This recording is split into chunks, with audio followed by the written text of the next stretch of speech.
Queen, and welcome to another edition, a second edition of Color Me Poetry, and we're featuring the African American holiday of Kwanzaa, and we're here with Brother Professor Money Hilton, and we want to pick up again with the principles. Those principles that we talked about were so very important, and we want to just pick up right there and go on with the principles. Okay.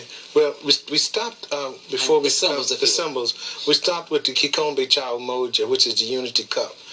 The Unity Cup is very important because its significance in terms of the family is that drinking from the Unity Cup signifies that you are part of the family and you're going to do those things you have to do to extend the family and continue to support the family.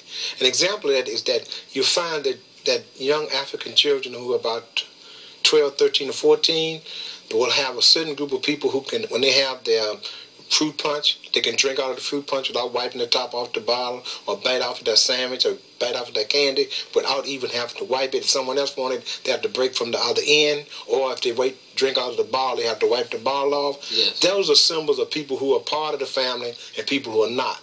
And drinking from the Unity Cup is a symbol of being a part of the community and doing the things you have to do to be a part of the community. And then the other symbol that we need to talk about is the Disowari, which are gifts. And all along the Kwanzaa table are these statuettes and things that are gifts. And gifts are supposed to be very culturally based.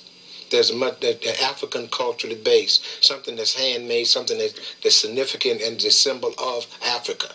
Something that you give of yourself. Of yourself, and there's a symbol of Africa. Because we live in this commercial country, you don't have people able to make and do things that they used to, but you can always pick up a statuette or something that's a symbol of Africa.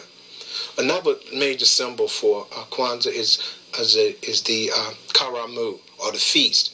That part of all people's coming together is always done during a meal. There's always a major meal. Historically, we've always been people who worked Monday through Saturday. On Sunday, there's always this time for our religious activity and then a great meal on that day. And people who are over 30 remember how they struggled during the week in terms of their meals, but there was a major meal on Sunday that everyone was required to come to. That is the time for family to connect again to prepare for the next week. We call it family table. Family table, right? Everybody has a name for it. For Kwanzaa, we call it the feast. Okay. And the feast is very important because I'm saying at that point, we usually do the feast on New Year's Eve or December 31st. And that feast gives the family ready for the next day, which is Imani, which is the day of faith. And so the feast is very important. And then the other part of the celebration is the significance of greetings. Okay. And that the greetings for Kwanzaa is always Habari Gani.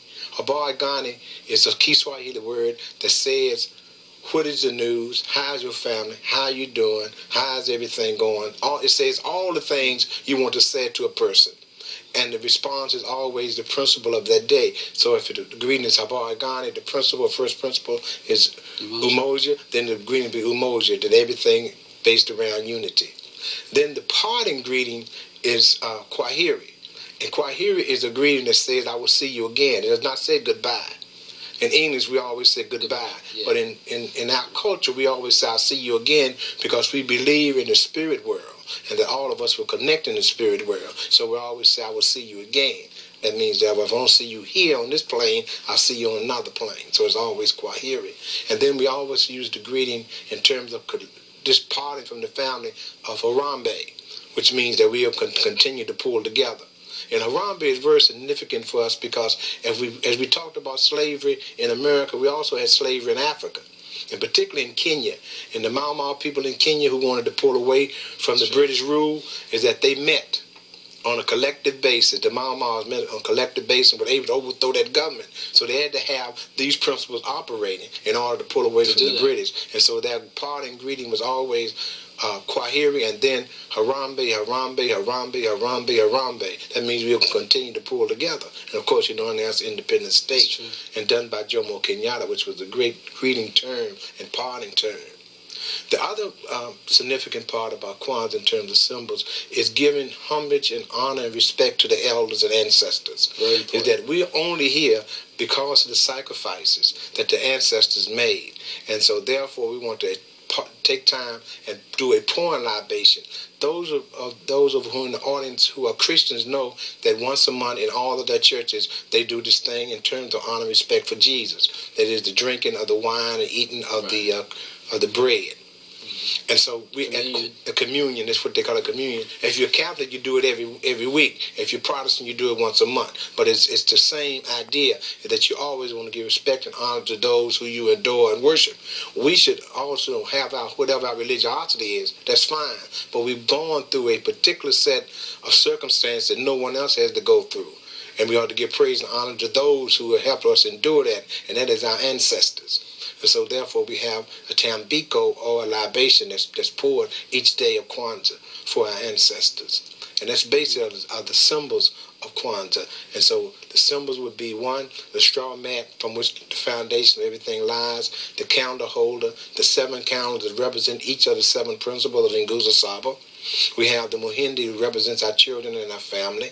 We have the Kikombe Chawu Moja, which represent our desire to connect with the family.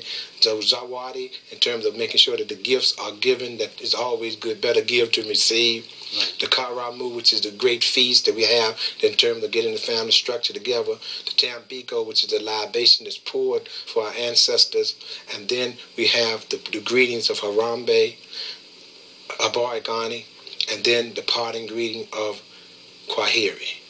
And then we never can forget that we must have another symbol that represents all of us, and that's the Bendera Ya Taifa, which is the Black Liberation Flag, the red, black, and green. Give us a little bit of history about the red, black, and green, briefly. Well, the red, black, and green was basically the colors that were chosen by Marcus Garvey in his movement in the 20s to represent our people, because the UNIA, the Universal Negro Improvement Association, was Marcus Garvey's desire to bring all African people together under one umbrella.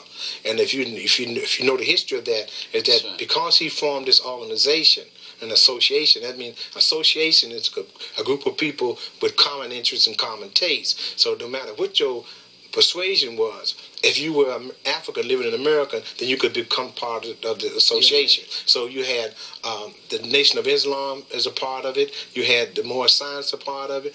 Daddy Grace, Father the Grind. All of the black groups except the NAACP, they were not a part because they were white. So you had white people there. Yeah. But all black organizations were a part of UNIA.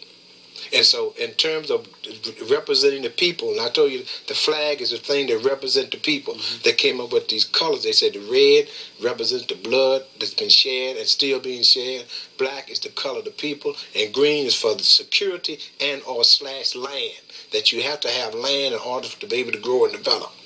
And so those are the symbols that they use. There are 3 major countries in Africa that still use the red, black, and green in their flag. Most of them have different colors, but what are those countries? Ethiopia, Mauritania, and a little country called Equatorial East Africa, which is down near Cameroon. Those are the 3 countries that use the red, black, and green in their flag. Kenya has red, black, and yellow.